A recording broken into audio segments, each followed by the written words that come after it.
여러분 안녕하십니까? 헬로티비 뉴스입니다. 네, 코로나19 신규 확진자 수가 연일 최다 기록을 경신하고 있는 가운데 정부가 현재 사회적 거리두기 조치를 20일까지 2주 더 연장하기로 했습니다. 네, 사적 모임은 최대 6명까지, 식당과 카페 등 다중이용시설의 영업시간은 지금처럼 오후 9시까지만 가능한 겁니다. 또 먹는 치료제는 현재 60세 이상에게 처방하는데요. 오는 7일부터는 50대까지로 확대합니다. 네, 긴 코로나19 사태로 사회는 움츠러들었지만 그래도 봄은 오고 있는 것 같습니다. 자, 2월 4일은 절기상 입춘인데요. 뒤에 사진 보이시죠? 부산에는 벌써 매화가 꽃망울을 터뜨렸다고 합니다. 네, 자, 겨울이 지나면 따뜻한 봄이 찾아오기 마련입니다. 암흑처럼 긴 코로나의 터널에서도 빠져나갈 날이 반드시 오기를 기대하겠습니다. 희망의 끈을 놓지 않으면서 헬로티비 뉴스 힘차게 시작하겠습니다. 서울에서 코로나19 확진자가 하루 사이 6,160명 추가 발생했습니다. 정부는 현행 거리두기 방침을 2주 더 연장하기로 했습니다. 양천구의회가 주거환경정비기금 운용 조례 제정을 추진합니다. 지자체가 도시주거환경정비기금을 만들어 재건축 안전진단과 정비계획 수립, 정비기반시설 설치 등을 지원하는 내용 등을 담고 있습니다. 중대재해법 시행과 함께 각 지자체들이 전담 조직을 설치하거나 관리를 강화하고 있는데요. 은평구 중대재해 예방팀 연결해 지역 상황 알아보겠습니다. 서울시가 2030년까지 음식물 쓰레기를 20% 감축하기로 했습니다. 가정에 싱크대용 탈수기와 소형 감량기를 보급하고 공동주택 RFID 종량기 보급을 늘리기로 했습니다.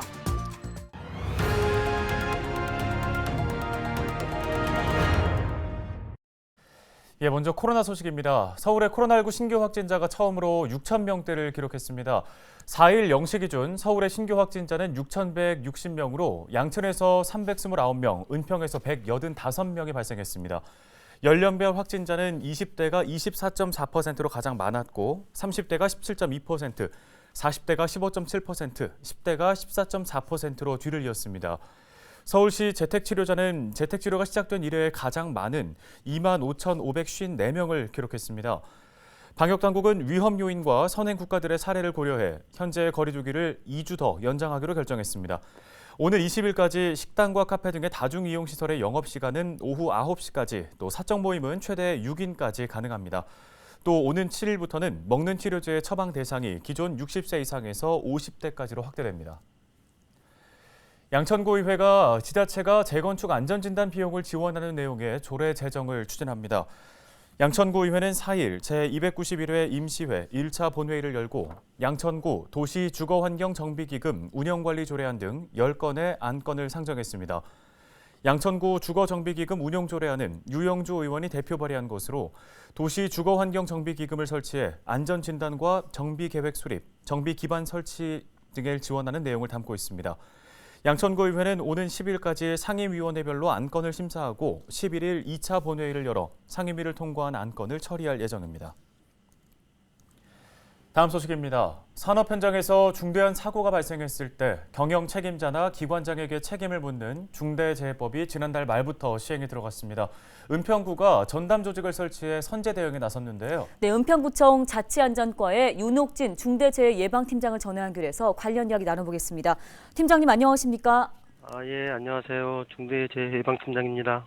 예, 1월 27일부터 중대재해처벌법이 시행이 됐습니다. 자, 우선 이 중대재해처벌법이 기존의 산업안전보건법과 어떤 점이 다른 건가요?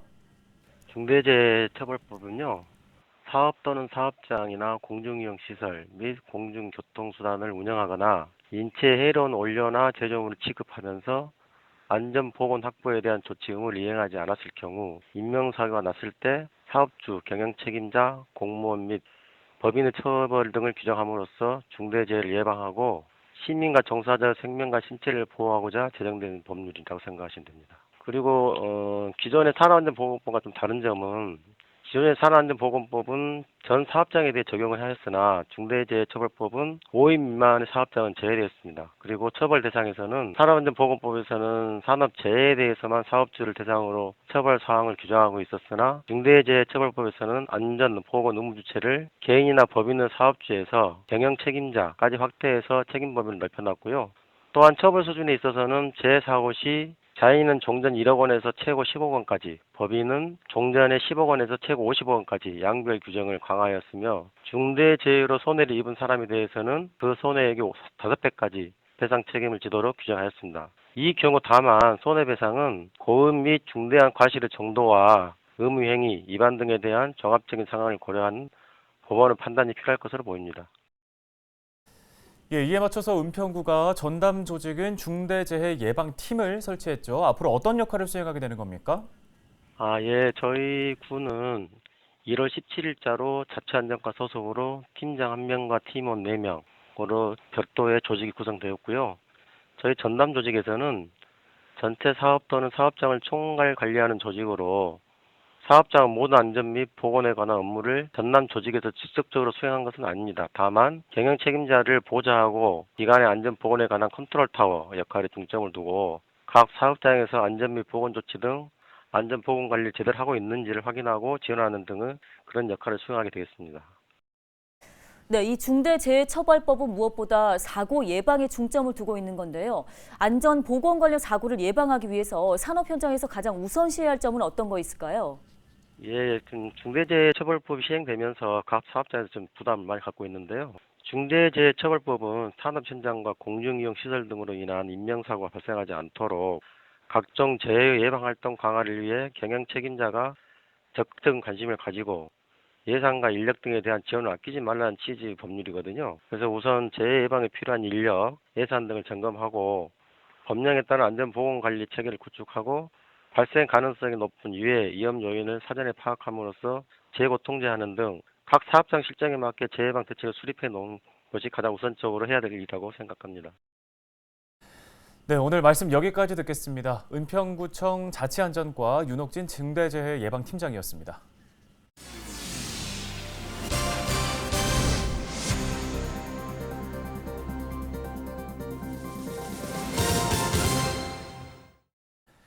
다음 소식입니다. 서울시가 오는 2030년까지 음식물 쓰레기를 20% 감축하기로 했습니다. 서울시는 음식물 쓰레기 중점관리 대책을 추진하겠다고 밝혔는데요. 2019년 대비 음식물 쓰레기 배출량을 2026년까지는 10%, 2030년까지는 20%를 감량할 계획입니다. 특히 2030년까지 가정에 싱크대용 탈수기 2만 5천 개와 소형 감량기 6,850대를 보급할 방침인데요. 또 서울 시내 공동주택에 설치된 RFID 종량기 보급도 늘리고 대형 사업장의 음식물 쓰레기도 집중 관리에 나선다는 방침입니다. 아직도 서울에 화덕을 피워서 철물을 만드는 대장간이 남아있다면 믿기실까요? 네, 서울의 대장간, 그곳을 지키는 대장장이들을 서효선 기자가 만나고 왔습니다.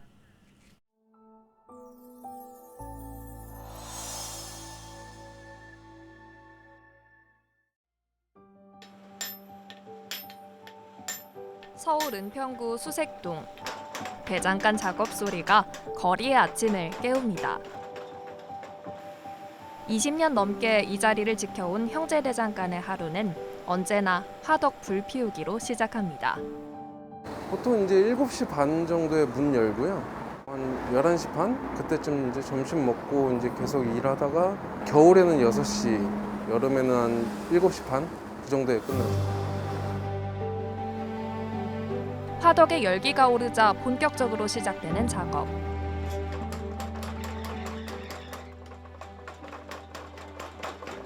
모양도 크기도 제각각이지만 믿고 사는 품질 덕에 단골들의 발길이 끊이지 않습니다.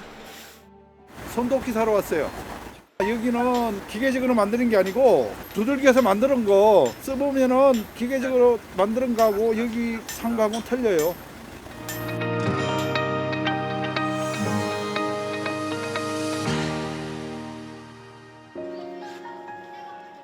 해방 이후만 해도 을지로칠가 일대에 빼곡했던 대장간들은 1980년대 서울운동장과 지하철에 밀려났고 그 자리는 이제 DDP가 대신합니다. 기억하는 사람도 흔치 않은 그때 그 시절. 서울시는 형제, 불광, 동명대장간을 서울 미래유산으로 선정해 보존해 나섰고 그 역사는 서울역사박물관이 기록을 맡았습니다. 을지로 칠가에 대장간이 여러 군데 있어서 거기 그것도 유겨놔가지고 이제 붓고 되니까 그거 집 지어야지 뭐 이제 물건 해놓으면 해놓는 대로 다 와서 사가는 거야 전국에서. 우리나라에 보면은 이게 전부터 이제 이게 대작간 하던 사람들이 노인네들이 많으셔가지고요. 그런 사람들이 이제 돌아가시고 나면 그 할 사람이 없잖아요. 대를 잇지 않으면 하기가 힘들어요, 사실.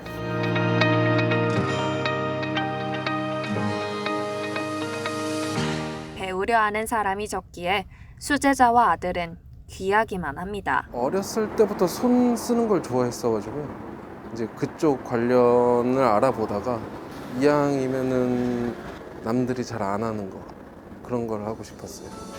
TBS 서효선입니다. 서울시가 외식업 등 식품 자영업자에게 200억 원 규모의 1% 저금리 대출을 지원합니다. 지원 대상은 코로나19 장기화로 어려움을 겪고 있는 일반 휴게 음식점과 제과점 등 식품 자영업자입니다. 이번 지원은 지난해의 10배 규모로 역대 최대인데요. 업체당 최대 2천만 원에서 8억 원까지 연 1%의 저금리로 대출을 지원받을 수 있습니다. 대출을 원하는 식품 자영업자는 자치구 식품위생부서에 신청하면 됩니다. 자치구와 서울시의 심사를 거쳐 최종 대상자로 확정되면 우리은행과 하나은행, 기업은행을 직접 방문해 대출을 신청하면 됩니다.